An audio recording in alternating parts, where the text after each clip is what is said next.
안녕하십니까. 마음치유행복도량 대구 구룡사주지 도일입니다. 오늘은 부처님께서 세 번째로 설하신경으로 알려주신 불타오른 경에 관해서 이야기를 하고자 합니다. 이 불타오른 경은 마하가섭존자 말고 또 다른 불을 섬기던 그 가섭 형제입니다. 삼형제입니다. 그래서 이 불을 섬기던 가섭 삼형제를 부처님께서 어떠한 경으로서 교화를 시키고 귀화시켰느냐, 이제 거기에 대한 경이 되겠습니다. 이 불타오른 경은 굉장히 짧습니다. 짧으면서도 부처님께서 사성제의 그 원인 고집이라는 그러한 사상이 들어가 있고, 그리고 그걸 멸할 수 있는 고집멸까지 방법이 들어가 있고, 그리고 연기에 대한, 연기도 12연기가 아닌 그 9연기에 대한 그러한 이야기가 전개되어져 있는 경인전입니다. 내용은 굉장히 짧지만 굉장히 알찬 내용입니다. 그래서 오늘 불을 섬기던 가섭 삼형제를 교화시킨 불타오른 경을 소개하고자 합니다.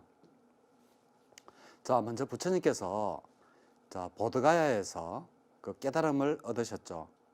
그리고 나서 보통 사람들은 그냥 이렇게 부처님이 깨달음을 얻으시고 바로 이렇게 바로 포교를 하러 갔다 이렇게 생각을 하시는데 그게 아닙니다. 그 부처님께서 7일 동안 7주 그러니까 49일 동안 그 보림을 하십니다. 내가 혹시 깨달았는 게 맞는지, 혹시나 나의 논리가 틀리지는 않는지 이거를 계속 이렇게 되새기면서 7일간 7주일간 7주간, 그래서 49일간 그 보림을 하시다가 4주째 되던 때에 연기법을 발견을 하십니다. 그래서 부처님께서 연기법을 미리 깨달으셨을 때 연기법을 발견하신 게 아니라 연기법은 부처님이 깨달으시고 4주째 되던 때 그때 연기법을 발견하셨다라고 제가 지난번 강좌 시간에 제가 한번 또 말씀을 드린 적이 있습니다. 자, 그래서 부처님께서 깨달으시고 난 다음에 여기가 바로 보드가야가 되겠습니다. 보드가야에서 녹야원까지. 그래서 부처님께서 깨달으시고 난 다음에 이 나의 법을 누구에게 가장 먼저 전할까 이렇게 해서 이렇게 눈을 감고 이렇게 선정에 들어서 보니까 이미 자기의 두 스승이던 알라라 깔라마와 우따까라마뿌따 이 두 스승은 이미 돌아가시고 계시지를 않았습니다. 사실은 이 두 스승에게 부처님께서 사실 무색계에 드는 것을 다 배웠습니다. 알라라 깔라마는 그 무소유 처정까지 가르쳐줬고, 그리고 우타카라마뿌따는 비비상처정까지 부처님에게 가르쳐 주신 그러한 스승입니다. 그런데도 부처님께서 우리가 도표를 보면 몇 개, 세 개, 무색 개까지 밖에 나와 있지 않는데 왜 부처님은 그런 비비상처까지 다 깨달으시고 또 다시 나가서 다르게 이렇게 수행을 다 하셨는가? 거기에 대해서는 부처님이 이렇게 말씀을 하십니다. 내가 깊은 선정에 들어있을 때에는 그지없이 행복하고, 하지만 내가 선정에서 나올 때에는 또 다른 고통이 또다시 있더라. 그래서 이것을 영원히 없앨 수 있는 이러한 영원한 고통에서 벗어날 수 있는 그 방법이 뭘까라고 자기 부처님께서 이제 고행을 하시고 이제 수행을 하셨죠. 그리고 이제 저희들이 알 수 없는 상수멸이라는 그러한 이제 높은 단계에까지 깨달으셨죠. 그래서 사실은 부처님께서 최초에 자기 두 스승을 가르치고자 했으나 이미 돌아가시고 안 계신 것을 알고, 그리고 부처님께서 고행을 포기하셨을 때 고행상 많이 보셨죠? 이렇게 왜 뼈만 앙상하게 남아있는 그때가 부처님께서 하루에 살 한 톨, 한 조, 그거 한 끼로 살 한 톨로 이렇게 먹고 사실 때, 그러면서 깊은 선정에 드셨을 때입니다. 그게 바로 가장 극심한 고행을 하셨을 때, 그게 바로 고행상인데, 그때 그 고행을 같이 하던 5 동료들이 있었습니다. 이 5 동료들은 부처님께서 고행을 포기하는 것을 보고 우리는 배신자와는 같이 이렇게 수행을 할 수 없다라고 해서 바로 이 보드가야 부근에서 노계하원까지 가서 자기들 나름대로 이렇게 수행을 하게 됩니다. 그래서 부처님께서 깨달으시고 난 다음에 이제 보더가야에서 노계하원까지 약 250km 되죠. 굉장히 먼 거리입니다. 이 길을 터벅터벅 이렇게 걸어서 이제 제자들을 찾아서 가는 겁니다. 그때까지만 해도 제자는 아니죠. 자기 동료들입니다. 동료들이 이렇게 찾아오는데, 그래서 이 노계하원에 수행을 하던 이 5 제자들이 이제 멀리서 이렇게 보니까 저 배신자 고타마 붓다가 온다, 이제 이렇게 이야기를 하면서 자기들끼리 5명이서 이제 이야기를 하는 겁니다.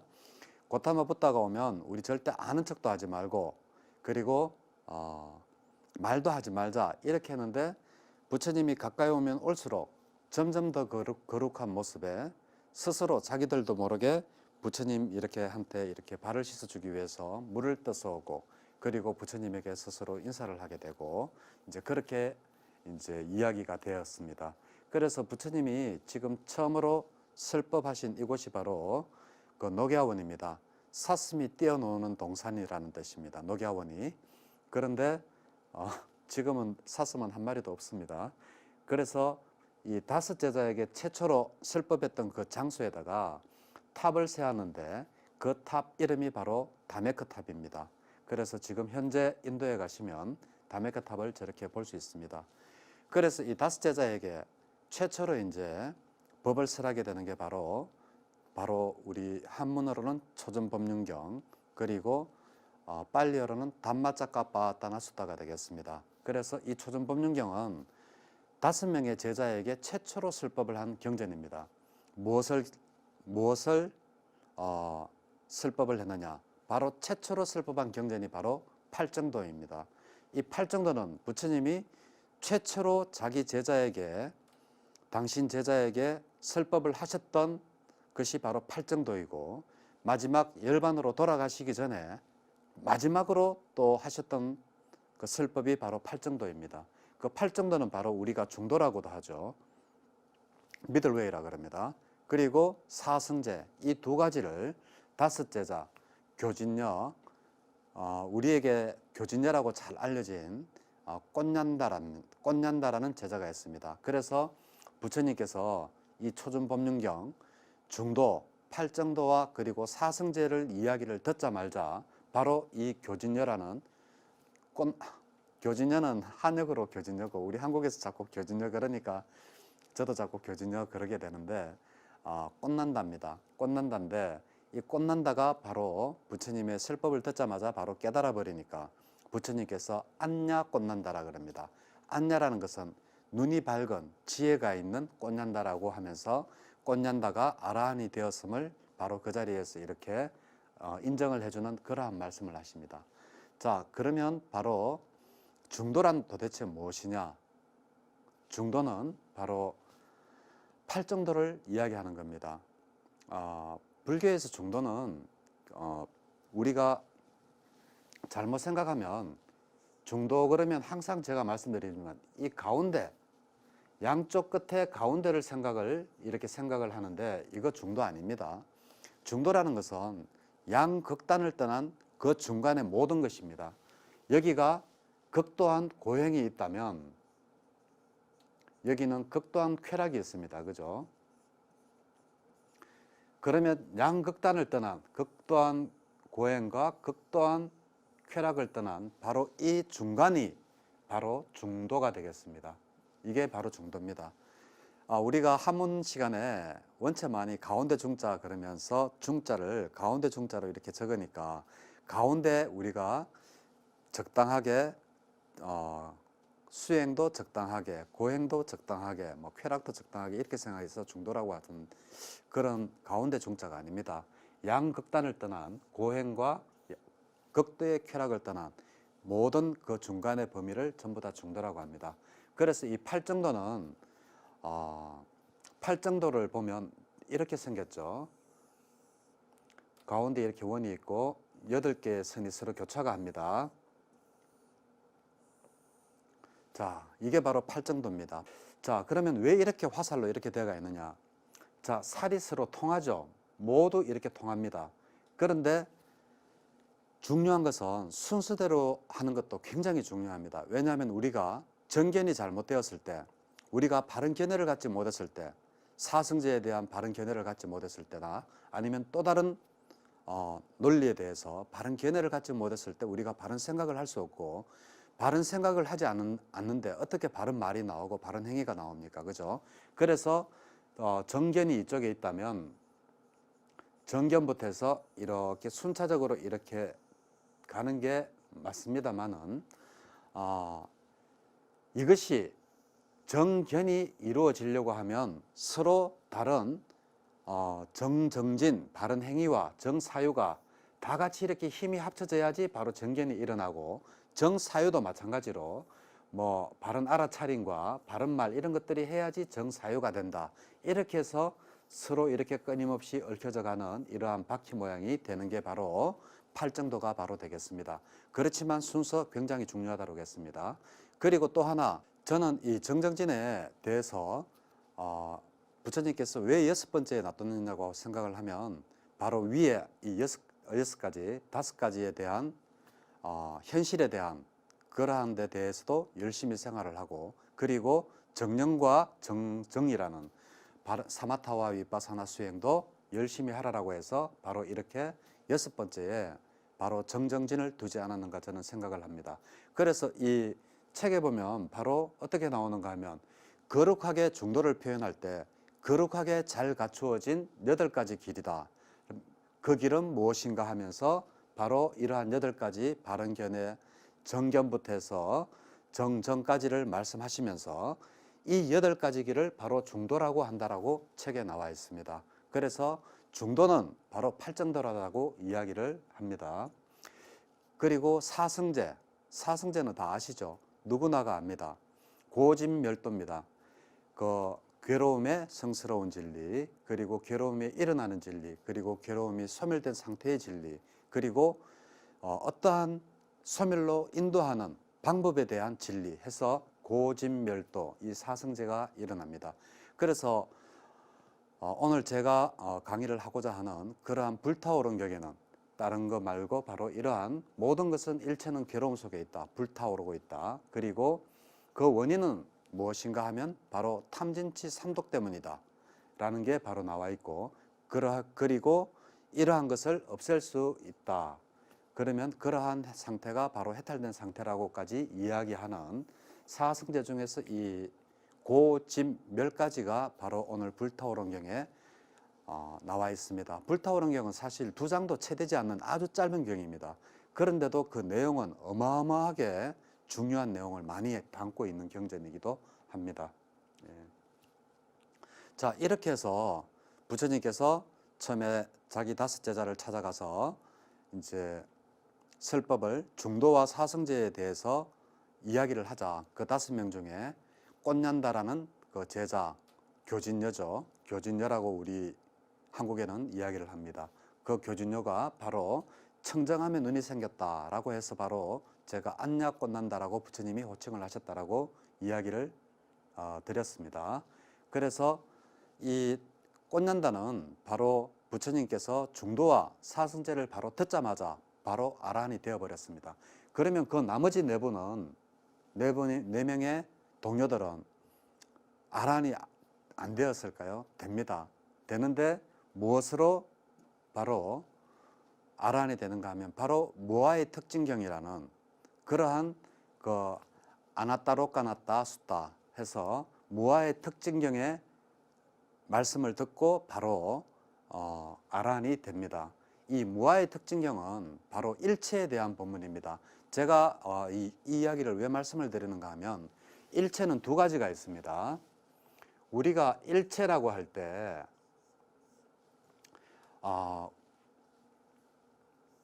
바로 오온이 바로 일체가 됩니다.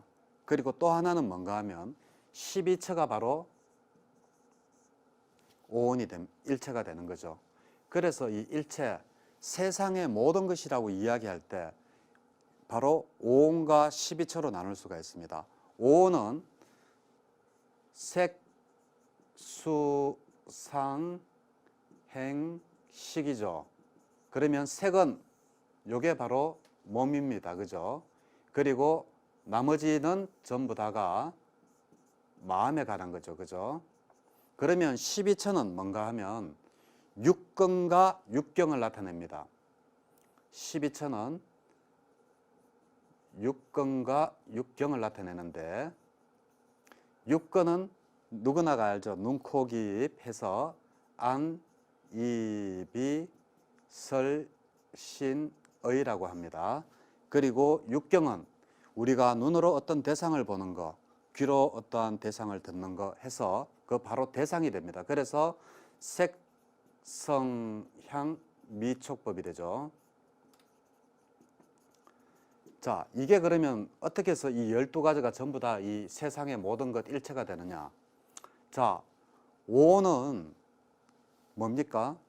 자, 여기는 의 해가지고 마노라 그래서 마음입니다. 그죠? 이 앞에 이게 전부 다 몸입니다. 그리고 이 대상들도 전부 다 몸에서 일어나는 현상들이죠.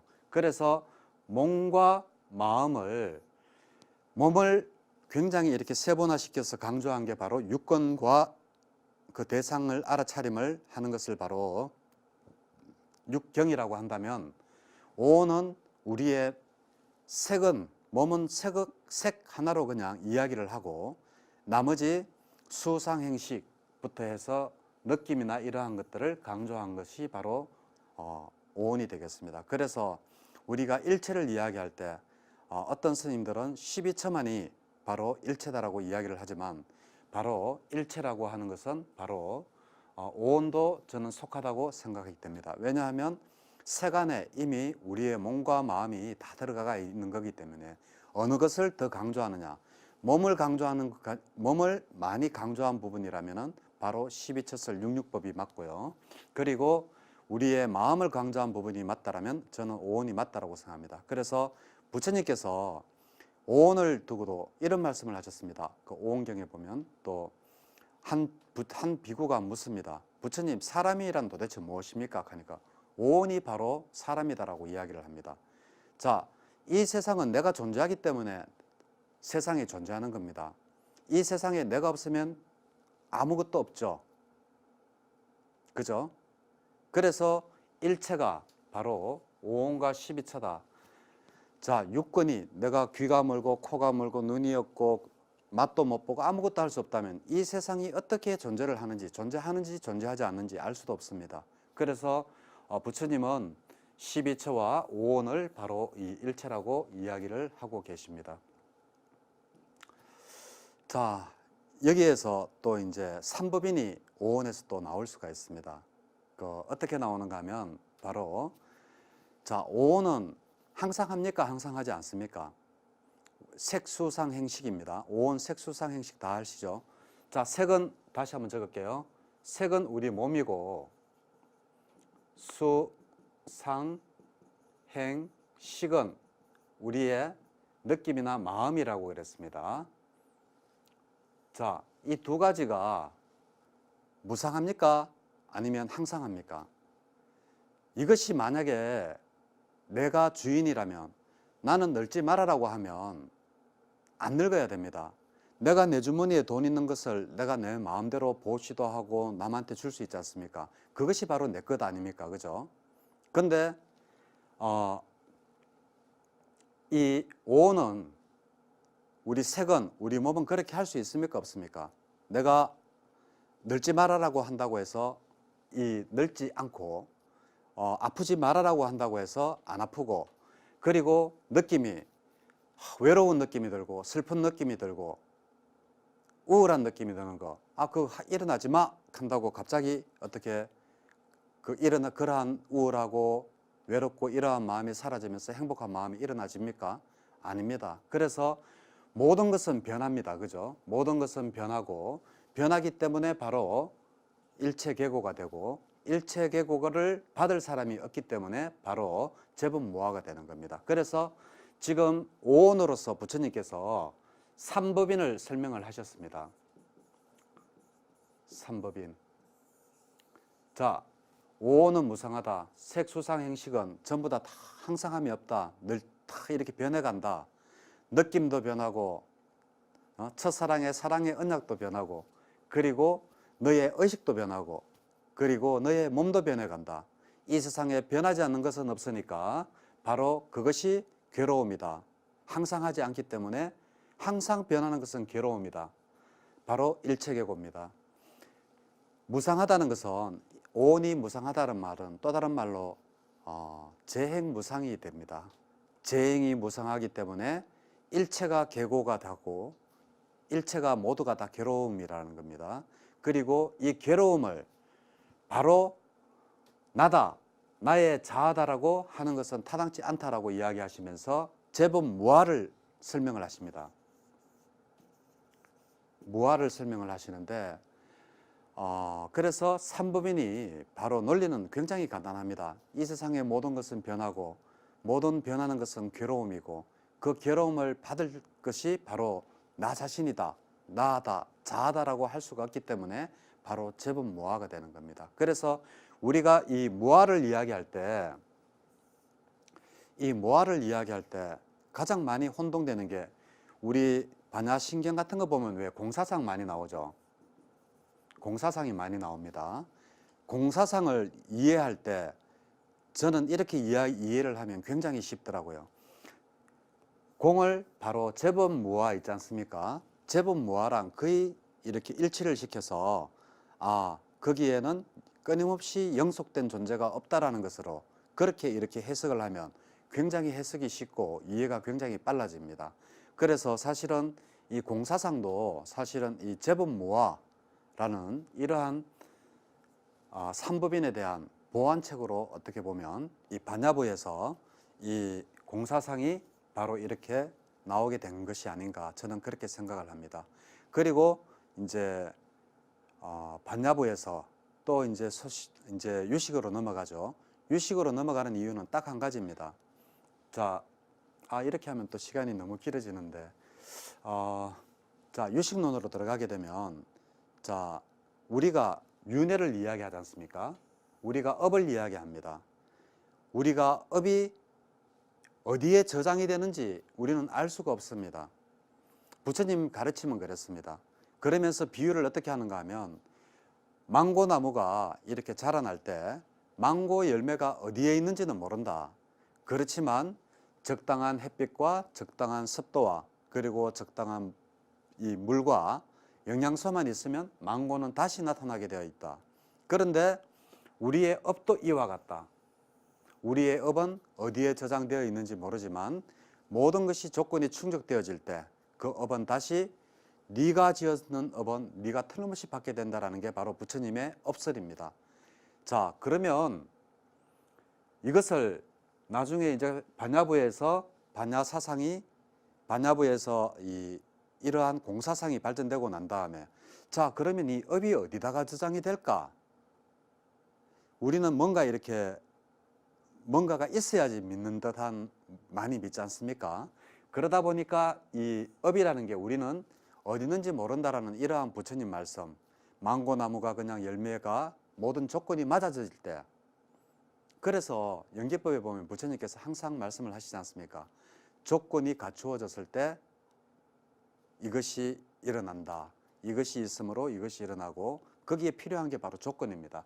근데 우리가 조건이라고만 하면 내가 지었는 업이 어디에 보관되지라고 이렇게 사람들이 자꾸 하니까 바로 유식론에서 바로 부처님은 이 육식밖에 이야기를 하시지 않으셨습니다. 육식밖에 말씀은 안 하셨는데 나중에 7식, 8식까지 이제 뒤에 이제 학자들이 만들죠. 유식학파들이 만드는 겁니다. 그래서 뭐 아레야식에 우리의 업이 저장이 되어 있고 아레야식이 우리의 이 업이 저장이 되어서 이것이 다음 생으로 넘어가고 이 한번 저장된 아레야식은 없어지지 않고 또다시 언젠가는 된다라고 하는데 이렇게 되면 이거는 사실상 이건 부처님 말씀하고는 영 어긋나게 되는 겁니다. 부처님은 삼법인이라 그랬습니다. 이 인이 무엇입니까? 바로 도장인자입니다. 바로 도장인자 아닙니까? 바로 도장을 찍는데 도장 언제 찍습니까? 가장 중요할 때 찍지 않습니까? 집 살 때, 차 살 때, 보증 쓸 때, 은행에 돈 빌릴 때, 결혼할 때 전부 이렇게 도장을 다 찍지 않습니까? 그러면서 부처님께서 이 삼법인은 뭐냐? 이것 세 가지를 믿지 않으면 바로 불교도인들이 아니다라고 부처님께서 도장을 꽝 찍어 놓은 게 바로 삼법인입니다. 그 중에 하나가 바로 제법모화가 있는데, 어떻게 이 제법모화를 뭐 주인공이니 자아니 그러면서 이렇게 뭔가가 영속되는 존재가 있다고 하면 삼법인과 완전히 대치가 되기 때문에 부처님의 가르침이 아닙니다. 그거는 부처님의 가르침이 아니라고 저는 100% 확신합니다.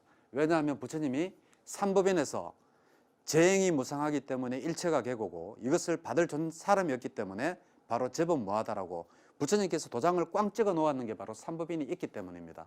저는 이 삼법인이 있는 한 우리가 이러한 주인공, 자아, 뭐 영속된 존재, 뭐 이러한 말들은 쓰면 안 된다라고 생각을 하고 있습니다. 그래서 이러한 오온의 특징경, 무아의 특징경이죠. 아나따로 까나따 수따, 무아의 특징경을 듣고 나머지 이 네 비구도 전부 다 깨달았다라는 이야기가 됩니다. 자, 그러면 이렇게 다섯 제자가 이제 최초로 이제 생겨났습니다. 다섯 제자가 최초로 생겨나고 난 다음에 부처님께서 옛날에 그 고행을 하실 때 이 빈비사라 왕이 이제 길을 가다가 부처님이 이렇게 아무리 봐도 이렇게 나무 아래에서 수행하시는 모습이 범상치 않으니까 빈비사라 왕이 이제 부처님에게 다가옵니다. 다가와서 이렇게 공양물을 이렇게 올리면서 만약에 수행자가 깨달으면 그때는 수행자죠. 부처님이 아니죠. 만약에 깨닫게 되면 나에게 와서 가르침을 줄 수가 있겠는가? 나에게 가르침을 달라라고 빈비사라 왕이 이야기를 했습니다. 그래서 부처님께서 그것을 기억하시고 그리고 나서 이제 부처님께서 그 다섯 제자와 헤어지신 후 그리고 이제 우르벨라로 이제 가십니다. 이 우르벨라는 어딘가 하면 바로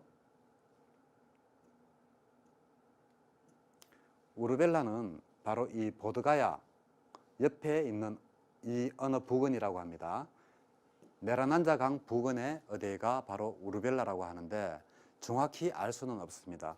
그래서 다시 부처님은 녹야원에서 이 우르벨라로 이렇게 빈비사라 왕을 만나러 옵니다. 빈비사라 왕은 누구냐 하면 바로 그 당시에 나라가 16개 나라가 있었는데 그 16개 나라 중에서 가장 강력한 두 개의 나라 중에 하나였습니다.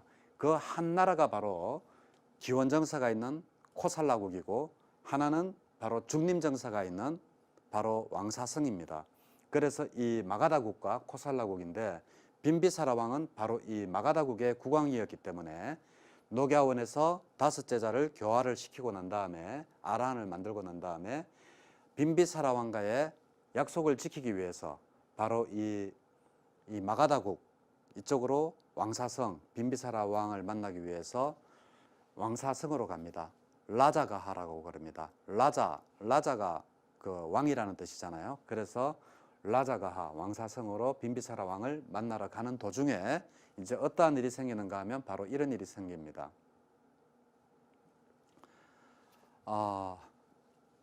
길을 가다가 이제 녹야원에서 이제 우르벨라로 조금 이렇게 쭉 내려오다가 이제 길을 이제 딱 쉬고 나무 밑에서 길을 쉬고 있는데 이 야사 비구라는 그때는 비구가 아니었겠죠. 야사라는 한 젊은이가 너무나 괴롭구나, 너무나 괴롭다, 너무나 더럽고 너무나 혐오스럽다. 이 나의 고통은 어떡하는가 그러면서 이제 막 이렇게 녹야원 쪽으로 오고 부처님은 이제 녹야원에서 우르벨라로 가시는 그 길목에서 이제 만나게 되는 겁니다. 만나게 돼서 이 부처님께서 이렇게 멀리 신통으로 보시니까 이제 아시겠죠. 이 사람이 나의 제자가 되어서 아란이 될 수 있겠구나라고 생각을 하고 이 뒤에 그림이 뭔가 하면 이 야사비구가 바라나시에서 굉장히 제일 가는 부자였다라고 합니다. 근데 이제 그 부자였는데 그러니까 맨날 술 먹고 여자랑 뒤에 보면 그림이 좀 흐리게 돼 있는데 여자들이 입에 침도 흘리고 자고 막 이렇게 막 몸에 이렇게 살도 내려놔놓고 자고 막 이렇게 막 너부러져 자는 이러한 모습들이 뒤에 있죠.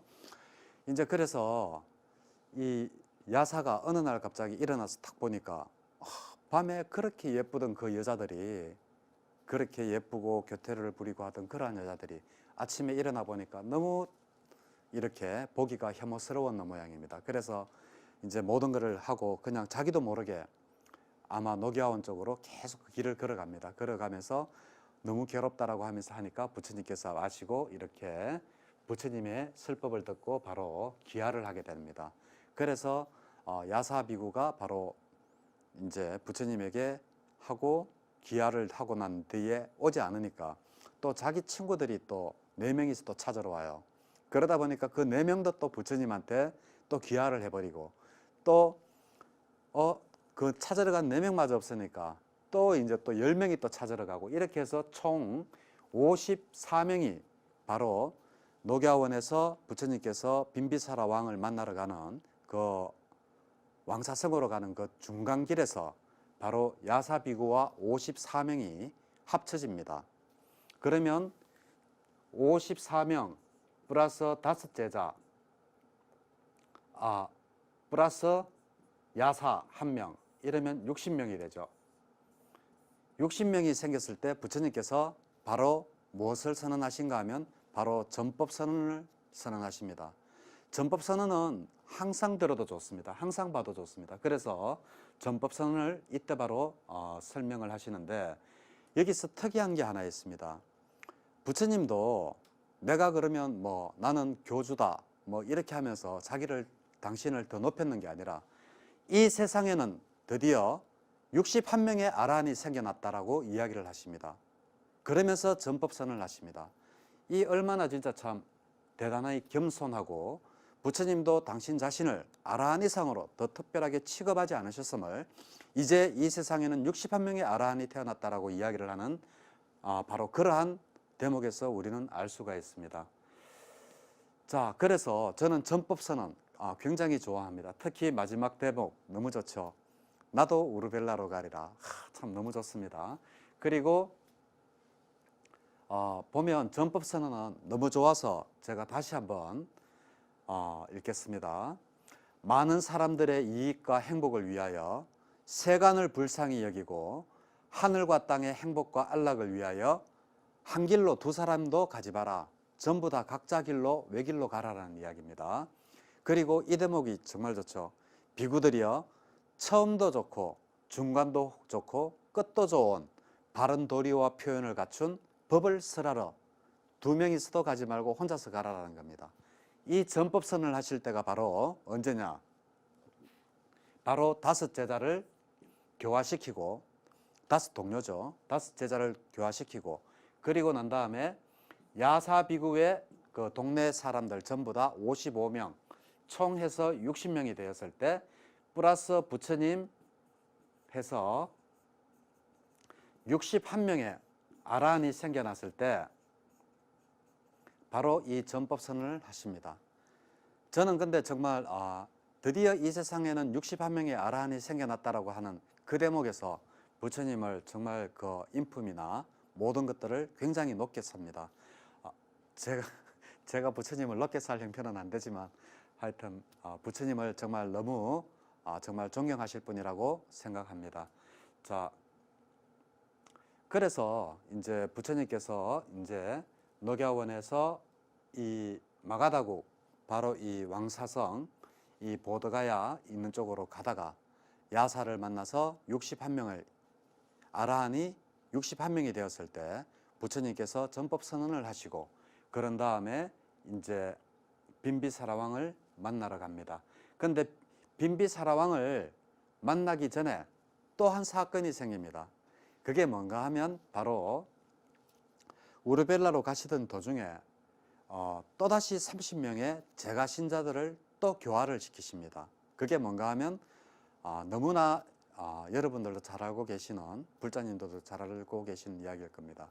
바로 왜 젊은 남자 여자들이 이렇게 뒤섞여서 낮에 이렇게 술을 먹고 있었는데 그 여자 중에 한 명이 모든 물건을 다 이렇게 훔쳐가 가지고 도망을 갔답니다. 그래서 부처님께서 이렇게 우르벨라로 이렇게 가시던 도중에 딱 이렇게 앉아서 보니까 한 여자가 무슨 보따리를 하나 들고 이렇게 막 황급히 뛰어가고 뒤에 이제 뒤따라서 남자 여자 할 것 없이 막 사람들이 이제 막 와서 이제 여기 지나가는 부처님 보고 여기 지나가는 혹시 여자를 못 봤습니까? 라고 이제 묻습니다. 그때 부처님께서 하시는 말씀이 바로 무엇인가 하면 바로 자, 귀중품을 훔쳐간 여자를 찾는 일과 예? 자기 자신을 찾는 일 가운데 어느 것이 더 중요한 일이냐라고 하시면서 너희들 전부 다 좀 앉아봐라 이렇게 해서 전부 이렇게 쭉 앉혀놔 놓고 부처님의 법을 설하십니다. 그런데 이때는 어떠한 법을 설했다라고는 이야기가 나와 있지 않습니다. 그런데 이 30명 또한 부처님에게 전부 다 귀화를 하게 되었습니다. 그래서 부처님께서 녹야원에서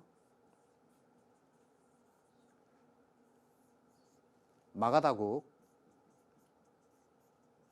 우르벨라 있는데 왕사성이죠. 왕사성 있는 데로 가다가 총 몇 명을 교화시켰습니까? 야사 비구에 플러스 54명 해서 총 55명을 교화를 시켰고 또 여기에 귀중품을 훔쳐가는 그러한 여자를 찾는 한 무리 여기에 30명을 또 교화를 시켰다라고 이야기가 되어 있습니다. 그러면 부처님께서 이미 이 빈비사라 왕을 만나기 전에 이제 마가습 삼형제를 먼저 만나게 됩니다. 왜냐하면 거기에는 이유가 있습니다. 빈비사라 왕은 이미 마가습 삼형제가 이 마가다국에 아주 그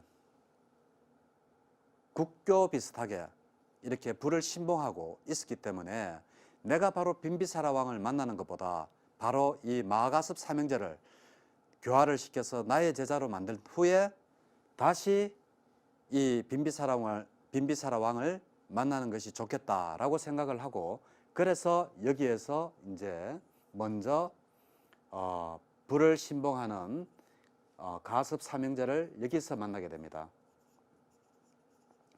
자, 그래서 오늘은 여기까지 이제 총 61명, 81명의 제자가 생겨난 데까지 부처님이 깨달으시고 81분의 제자가 생겨난 데까지 말씀을 드렸습니다. 그리고 61명째 드디어 이 세상에는 61명의 아라한이 있다라고 말씀하시면서 전법선을 하신 것. 전법선은 대목 중에서도 가장 좋은 부분이 세상과 인간의 이익을 위하여 길을 떠나라. 둘이서 같이 다니지 마라. 혼자서 길을 떠나라.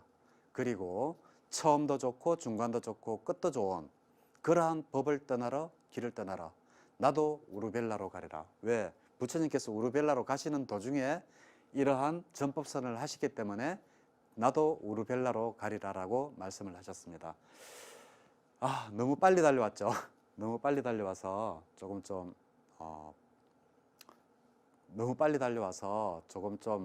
이해하시기 어려운 부분도 있을 겁니다만 제가 전에 앞부분에 20강이나 17강 정도부터 하면 그 교리편 자세히 읽어보시면 제가 오늘 했는 이야기가 자세히 이해가 되실 걸로 믿습니다.